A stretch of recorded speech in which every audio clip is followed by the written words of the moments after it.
Já estamos trabalhando, inclusive, uma pequena mudança ministerial que deve ocorrer na segunda-feira, para ser mais preciso, né? E para a gente continuar aqui a administração do Brasil. E a primeira peça a ser movimentada nesse xadrez envolveria o senador Ciro Nogueira, do Progressistas do Piauí. Ciro Nogueira é um dos 11 integrantes titulares da CPI da Covid e faz parte do grupo de senadores que defende o governo na comissão. O Ciro Nogueira, que está em viagem para o exterior, já ligou tanto para Rodrigo Pacheco, presidente do Senado, como para Arthur Lira, que é presidente da Câmara, e Arthur Lira é do mesmo partido de Ciro Nogueira, para dizer que foi convidado pelo presidente para assumir a Casa Civil e aceitou. De um lado, a popularidade em baixa e problemas com a articulação política. Do outro, a CPI da Covid e o escândalo das vacinas. Pressionado, o governo Bolsonaro busca estabilidade no Centrão. O anúncio de uma reforma ministerial é mais um aceno de poder ao bloco político que se tornou a base de apoio ao presidente no Congresso. É uma aposta principalmente para melhorar a interlocução do governo no Senado, onde a CPI da Covid avança. E é do Senado também que dependem duas movimentações importantes para organizar a base de apoio do governo Bolsonaro: a aprovação de André Mendonça para o Supremo Tribunal Federal e a recondução de Augusto Aras à Procuradoria-Geral da República. Hoje, a Casa Civil é ocupada por Luiz Eduardo Ramos, general da reserva e amigo do presidente Bolsonaro. No desenho em estudo, Ramos seria deslocado da Casa Civil para a Secretaria-Geral da Presidência, que hoje está sob o comando do deputado federal Onyx Lorenzoni, do Democratas. Lorenzoni, que já ocupou outros cargos desde o início do governo, assumiria então uma nova pasta, o Ministério do Trabalho, que seria recriado. O que significa essa dança das cadeiras nos ministérios? Qual deve ser o novo alcance do Centrão no governo Bolsonaro? Quais são os nomes que ganham mais poder político e de controle de verbas? E como essa movimentação mexe com o cenário eleitoral para 2022? Esses são os temas do Ao Ponto desta quinta-feira. Eu sou Elisa Martins, estou com a Carolina Moran e nesse episódio conversamos com a jornalista Mariana Carneiro, repórter da coluna da Malu Gaspar em Brasília. Fique com a gente.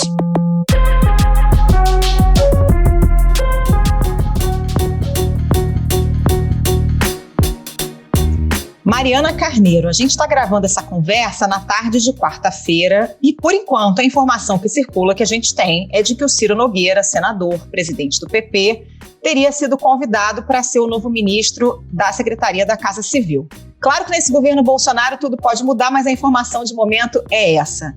O que significa essa possível nomeação de um senador, presidente do PP, que é um dos maiores partidos do Centrão, para ocupar uma função tão estratégica que é a Casa Civil do governo? Olha, Carol, sim, concordo contigo que o governo Bolsonaro é bastante imprevisível, mas nessa quarta-feira os senadores já estão falando nos bastidores que o Ciro Nogueira está confirmando para eles que vai ser esse ministro. Então é por isso que a gente está trabalhando com essa chance muito forte dele ser confirmado no cargo. Bom, quem é o Ciro Nogueira? O Ciro Nogueira é o presidente do PP, que é o principal partido do Centrão, é o mesmo partido do Arthur Lira, que é o presidente da Câmara dos Deputados, e ele assume a Casa Civil no momento que o governo Bolsonaro precisa resolver dois grandes problemas no Senado. O primeiro deles é o mais evidente, que é a CPI da Covid, que está indo por trilhas de investigação que estão cada vez mais fechando o cerco em possíveis casos de corrupção dentro do Ministério da Saúde, envolvendo tanto o Centrão do PP quanto militares. Então, o Ciro, ele já era membro da CPI e agora ele vai participar mais da articulação do governo. Essa articulação estava sendo feita pelo Onyx Lorenzoni até aqui, mas não foi uma articulação que estava sendo muito bem sucedida. Os senadores mesmo estavam reclamando que faltava uma orientação do governo, de como eles deviam se portar na CPI, que tipo de informação eles teriam para rebater os argumentos dos senadores de oposição independentes. Então, o Ciro Nogueira entra nesse ponto. O segundo ponto é a política mesmo dentro do Senado. A articulação política ficou muito desorganizada depois da sucessão da posse do Rodrigo Pacheco, porque o Davi Alcolumbre, ele agia como uma espécie de líder informal do governo no Senado. Ele organizava as demandas do governo para a votação do Senado e levava as demandas dos senadores para o governo. Agora, o Rodrigo Pacheco ele tem dito que ele é mais independente, então ficou um pouco desorganizada essa interlocução do governo com o Senado. O Ciro Nogueira, como ele é um cara do Senado e que vai para o núcleo do governo, ele tem também essa missão de fazer a comunicação, né, essa troca de demandas de lá para cá e de cá para lá, mais azeitada, organizar a articulação política do governo no Senado, tanto quanto o Arthur Lira organiza na Câmara. E um dos exemplos dessa necessidade do governo é o que o governo está sofrendo agora para aprovar o nome do André Mendonça para o STF, porque ele tem sofrido muitos obstáculos. O André tem resistência dentro do Senado e resistência, inclusive, do próprio Davi Alcolumbre, que antigamente era aliado do Bolsonaro e agora ele tem apresentado muitas dificuldades com o nome do André, inclusive tem procurado alguns senadores, pedindo para que os senadores não votem no André, tem atrasado a sabatina do André na CCJ, enfim, existe ali uma resistência do Davi com o André e o Ciro vai ajudar também o governo a tentar colocar o nome do André de uma maneira mais competitiva, porque hoje o André não tem os votos necessários para ser aprovado no Supremo. Então ele precisa de uma articulação política mais forte no Senado. Mariana, vamos então detalhar um pouco essas duas frentes aí que você falou de atuação com a possível nomeação que o Bolsonaro está tentando levar adiante. A primeira da CPI da Covid. A gente tem o líder do governo na Câmara, né, o Ricardo Barros, também do PP, está no centro dessas suspeitas de desvios no Ministério da Saúde, enquanto o país inteiro estava esperando por vacina e até agora não perdeu a liderança. O deputado Luiz Miranda afirmou que Bolsonaro citou nominalmente o líder do governo na Câmara, deputado Ricardo Barros, ao ouvir as denúncias de irregularidades. Isso, então, de que maneira reforça essa aposta dobrada do governo no Centrão, detalhando nessa parte específica da CPI da Covid?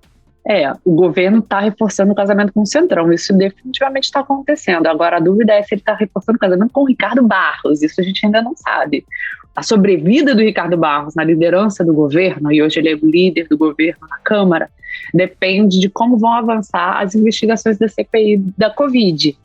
Ele está sendo citado em pelo menos 3 frentes. Só para lembrar rapidamente, no caso da compra da vacina indiana, Covaxin, que um indicado do PP, que trabalhava dentro do Ministério da Saúde, que é o Roberto Dias, está sendo acusado de cobrar $1 por vacina, por uma empresa, um representante de uma empresa que tentou vender a vacina. E esse cara era muito vinculado ao Ricardo Barros. Ele chegou a trabalhar com a mulher do Ricardo Barros no governo do Paraná. Então, é muito perto do Ricardo Barros. O segundo caso é uma empresa de logística chamada VTC Log, que foi contratada na época que o Ricardo Barros foi ministro da Saúde. Essa empresa é responsável por distribuir vacina, insumos médicos do Ministério da Saúde no resto do país. E a suspeita é de que havia ali um pagamento de propina para os servidores e também para políticos do PP por meio dessa empresa. Isso é uma nova frente que a CPI está começando a apurar agora.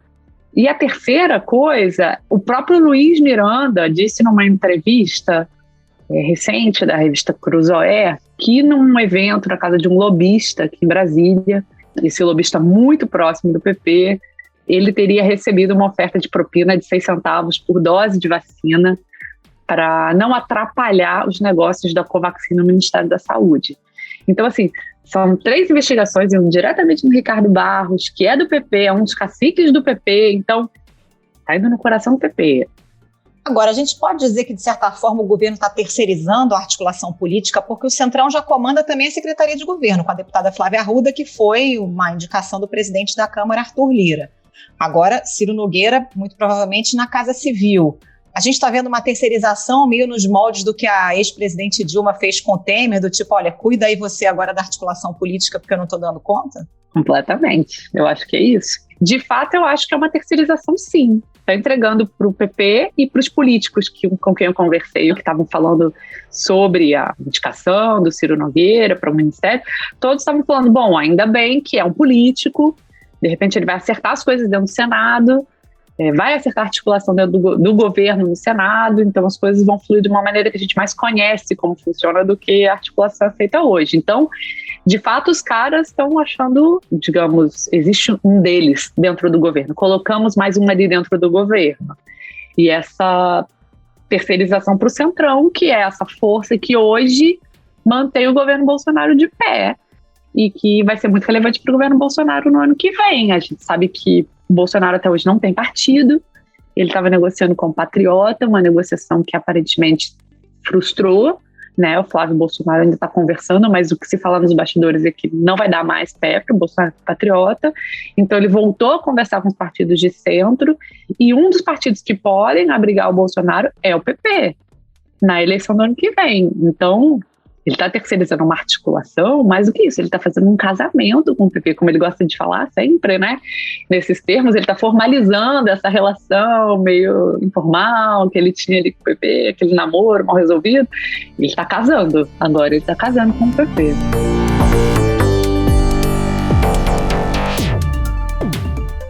Eu só quero renovar aqui o desafio ao presidente, a hora que ele bem entender, onde ele bem entender, um debate sobre o fundo eleitoral, um debate sobre o voto dos filhos dele, dos líderes dele, a favor do fundo eleitoral, tanto na Câmara como no Senado. Se ele correr como é do costume dele, tudo bem, mas se ele topar, a hora e o local que ele quiser.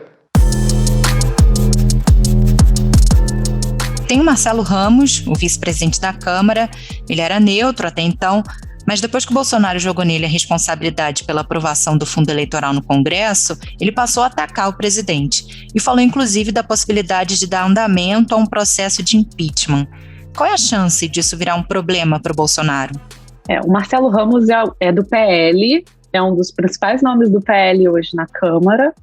Ele tem muita influência no partido, o partido que é liderado pelo Valdemar da Costa Neto, que foi réu do Mensalão e esteve no governo do PT, né? Foi aliado de primeira hora do PT, nos governos do PT, assim como o PP, né? Mas ele tem um perfil mais independente pelo Marcelo, por ele mesmo. Ele tem um perfil, ele é centrão independente, será que a gente pode dizer isso? Sim. O Marcelo, ele tem um estilo diferente do Arthur Lira, por exemplo, que é o presidente da Câmara, e eu acho que o Marcelo, nesse caso, ele está vocalizando uma insatisfação da casa também, porque foi votado, houve apoio do governo, o líder do governo estava na votação, o líder do PSL estava na votação, deputados bolsonaristas, aliados do presidente de todos os dias, estavam no dia, no plenário, e ninguém abriu a boca para reclamar do fundo partidário. Quem se opôs ao fundo partidário foram os partidos mais independentes, digamos assim, o Novo, a oposição, falaram uma coisa, tentaram propor o destaque, né, do aumento do fundo partidário. Mas a base do governo Bolsonaro, os partidos todos que compõem a base, não reclamaram. E é disso que ele está falando. E ele reclama, talvez muito mais do modo como o Bolsonaro e principalmente o Eduardo Bolsonaro reagiram ao aumento do fundo, do que propriamente essa reação do Bolsonaro de dizer, vou vetar. Porque eu acho que na Câmara a opinião corrente, pelo menos eu ouvi algumas pessoas nesses últimos dias, alguns deputados, e eles estavam dizendo o seguinte, olha, provavelmente o Bolsonaro vai vetar, provavelmente o veto será mantido, né, a gente não vai derrubar esse veto, e provavelmente haverá um aumento do fundo. Ele vai mandar um novo projeto aumentando o fundo. Vai chegar no meio termo, não vai ser 6 bi, como a gente colocou, mas também não vai ficar do jeito que está em 2 bi, porque não dá para ficar, ele sabe disso, e aí ele depende da nossa base de apoio, vai ter um aumento. Então, assim, faz parte um pouco de todo esse teatro retórico do Bolsonaro de criticar a política, tentar se vender como um cara fora da política, criticando o fundo partidário, mas como foi em 2020, ele aceitou, ele entubou um fundo partidário de 2 bi, ele dizendo que ia vetar e não vetou, e muito provavelmente agora, pelo menos no sentimento atual de deputados, é que ele vai acabar entubando um aumento do fundo. Agora, um processo de impeachment do Bolsonaro, eu acho muito improvável nesse momento. Acho que não tem clima político dentro da Câmara para os caras votarem no impeachment do Bolsonaro. Tudo pode mudar, a depender de como vai evoluir a investigação da CPI da Covid, mas os deputados não falam isso. Aliás, o clima é o oposto. A aposta é que, com o avanço da vacinação, com a recuperação da economia, o Bolsonaro vai recuperar a popularidade dele, não derreter ainda mais. E se ele recupera a popularidade dele, se ele consegue fazer a economia andar de novo, ele se torna um candidato forte em 2022, e não o oposto. Então, se você está no centrão, se você vai sempre com o time que está ganhando, então os caras não vão fazer esse cálculo de abandonar o barco agora, vai ficar para o ano que vem, à exceção do PP. Foi uma vitória com mais do que o dobro dos votos do segundo colocado. Arthur Lira, do Progressistas, líder do Centrão, que teve a candidatura impulsionada pelo governo Jair Bolsonaro, recebeu 302 votos, contra 145 de Baleia Rossi, do MDB, seu principal adversário, que era apoiado por Rodrigo Maia, do Democratas, ex-presidente da casa. Agora, Mariana, deixa eu dar um passo atrás para a gente falar um pouco de um personagem que eu acho que, se a gente está falando em casamento com o PP, a noiva é o Arthur Lira, né? Que é o presidente da Câmara, que está sentado em cima de um cofre de alguns bilhões em emendas parlamentares, mas que, por outro lado, já tem ventilado a hipótese do tal do semipresidencialismo, que não deixa de ser uma forma de esvaziar o próximo presidente, enfim, a depender de quando é que isso poderia entrar em vigor. Que apito o Arthur Lira está tocando nesse momento? Ajuda a gente a entender esse personagem. O Arthur Lira hoje é o grande personagem de Brasília, porque ele resolveu atritos políticos dentro da Câmara de uma maneira invejável. Assim. As pessoas descrevem, inclusive parlamentares da oposição, falam que o Arthur Lira consegue aprovar hoje o que ele quiser dentro da Câmara. Ele está distribuindo o que a gente chama no orçamento de emendas extras, são emendas de relator. Essas emendas são um bicho novo que foram criadas ali no final de 2019. Nesse ano são quase 17 bilhões em emendas extras que tem para distribuir para os parlamentares. Eles pegam esse dinheiro e vão bancar projetos nas suas cidades, claro. E com isso eles acabam conseguindo mais apoio de prefeitos, deputados estaduais, vereadores, para conseguir se reeleger no ano que vem. Por isso que é muito importante para um deputado hoje conseguir carimbar o máximo de dinheiro que ele puder para mandar para a cidade dele, porque talvez a reeleição dele no ano que vem dependa desse dinheiro. E o Arthur, desses 17 bilhões, ele ficou com a fatia de 11 bilhões para distribuir na Câmara. Isso é muito mais dinheiro do que boa parte dos ministérios. Tem uma ideia, o Ministério do Meio Ambiente tem menos de 3 bilhões para administrar por ano. Então o Arthur tem um canhão aí de dinheiro para poder distribuir para os deputados que são mais simpáticos à causa do governo e à causa dele próprio. E por que a gente fala disso? Porque as outras emendas parlamentares que já existem, que são as emendas individuais, as emendas de bancada, essas têm regras para gastar. E todos os deputados recebem de uma maneira mais equilibrada. Essa não. Essa a gente não sabe nem quem recebe, nem quanto que está indo para cada um, se está indo tudo para um estado, se está indo tudo para outro estado. A gente não tem nenhum tipo de informação clara sobre o uso dessas emendas. É isso que a gente está cobrando do Congresso todo o tempo. Então, o Arthur que está administrando na Câmara. E esse poder que ele assumiu é um poder que está decidindo votações relevantes na Câmara hoje. Por isso que a gente fala que ele é o cara mais importante da República. Mariana, em paralelo a todos esses movimentos, a gente vê também que o presidente Bolsonaro ele tenta se blindar com a nomeação do André Mendonça, a gente falou um pouco aí antes, né, para o STF, e com a recondução do Aras à PGR. Qual é a importância dessas nomeações para o governo nesse momento especial também que o governo Bolsonaro vive? O André Mendonça, ele é um ministro, ele é da Advocacia Geral da União e ele é evangélico e muito mais bolsonarista do que evangélico. E por que eu estou sublinhando essa informação? Porque a ideia de que o Bolsonaro terá uma pessoa fiel a ele no STF é muito forte. Não é uma pessoa crua que está chegando aqui. Ele tem um passado invejável. Um homem equilibrado, religioso, respeitador, que tem os seus princípios e é uma pessoa que vai contribuir muito para com o Supremo Tribunal Federal. Talvez seja a maior fortaleza do André como candidato do Bolsonaro, e isso que fez o André ser o candidato, e talvez a sua maior debilidade na hora de votar no Senado o nome dele. Tendo um nome no Supremo, o Bolsonaro, os políticos costumam dizer que o Bolsonaro finalmente vai ter um cara no Supremo. Já o Aras, a recondução do Aras, eu acho que não tem nenhum problema político. Ele tem muito apoio dentro do Senado. A primeira votação que ele passou, quando ele assumiu o PGR pela primeira vez, ele teve 68 votos favoráveis, de 81. Me disseram que o apoio dele até aumentou desde então. Eu acho que a recondução dele passa facilmente. Na PGR tem algumas investigações que batem diretamente no Bolsonaro. A mais recente delas é o caso de prevaricação, porque o Luiz Miranda disse que falou para o Bolsonaro sobre o esquema que ele diz de corrupção no Ministério da Saúde. A oposição fez essa denúncia para a PGR e a PGR abriu um inquérito para investigar. Então, isso é um exemplo de um caso que está na PGR, mas não é só isso que está na PGR. Tem um outro inquérito paralelo, foi pedido pelo Alexandre de Moraes para investigar muitos políticos bolsonaristas acusados de patrocinar eventos antidemocráticos, que pedem o fechamento do Congresso, fechamento do Supremo, o AI-5 e toda essa milícia digital que é alimentada por radicais contra as instituições democráticas. Tem pelo menos 2 inquéritos relevantes para ele na PGR, mas a indicação do Aras para a PGR ontem, pelo menos, os senadores estavam comentando nos bastidores que resolve outro problema.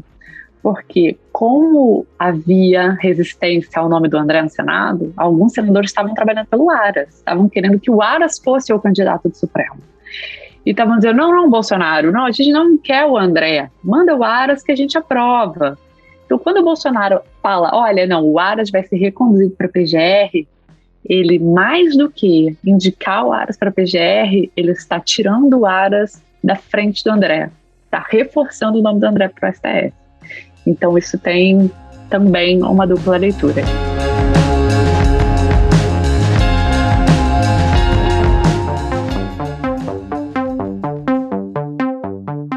Mariana, para a gente fechar essa conversa, vamos tentar entender o que isso tudo significa para 2022.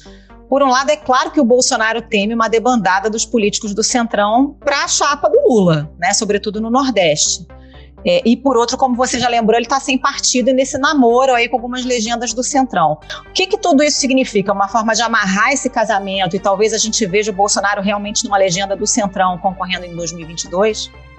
Eu acho que sim. Ele está amarrando o Centrão, mas você tem que entender as lógicas locais também. O Ciro Nogueira tem dito que vai ser candidato a governador do Piauí no ano que vem. E necessariamente ele vai ficar do lado do Bolsonaro, porque o opositor dele principal lá é o governador Wellington Dias do PT, né, que não vai conseguir, não pode mais se candidatar à reeleição, mas terá um nome nessa disputa. Então, por uma lógica local, o Ciro Nogueira tem que ficar do lado do Bolsonaro. Em Alagoas, é a mesma coisa. O grupo político que está com o PT é o grupo político do Renan.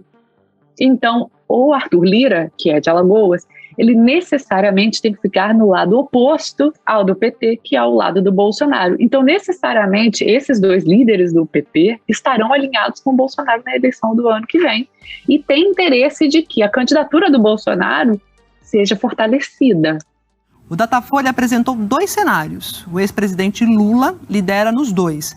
Em caso de segundo turno entre Lula e Bolsonaro, em maio, Lula tinha 55% das intenções de voto.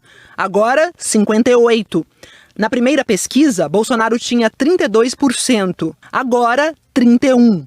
Por isso que eu estou falando, e eu acho que os analistas hoje vão todos nessa mesma linha, de que é um casamento, porque atende à dinâmica local desses 2 caciques do PP, que são os 2 caciques que estão mandando no PP, ditando até os rumos dentro do Centrão, e também resolvem um pouco o governo Bolsonaro. Eu acho que hoje o Bolsonaro está um pouquinho mais perto de ser filiado ao PP para se candidatar no ano que vem. É difícil prever. O Bolsonaro é um pouco imprevisível, mas eu conversei com algumas pessoas hoje que estavam dizendo que acham que ele de fato vai formalizar a ida dele para o PP depois dessa escolha do Ciro Nogueira para o Ministério. Mariana Carneiro, obrigada pela sua participação no Ao Ponto. Até a próxima. Muito obrigada, Mariana. Um abraço. Até a próxima. De nada, gente. Espero ter ajudado um pouquinho a entender. Valeu.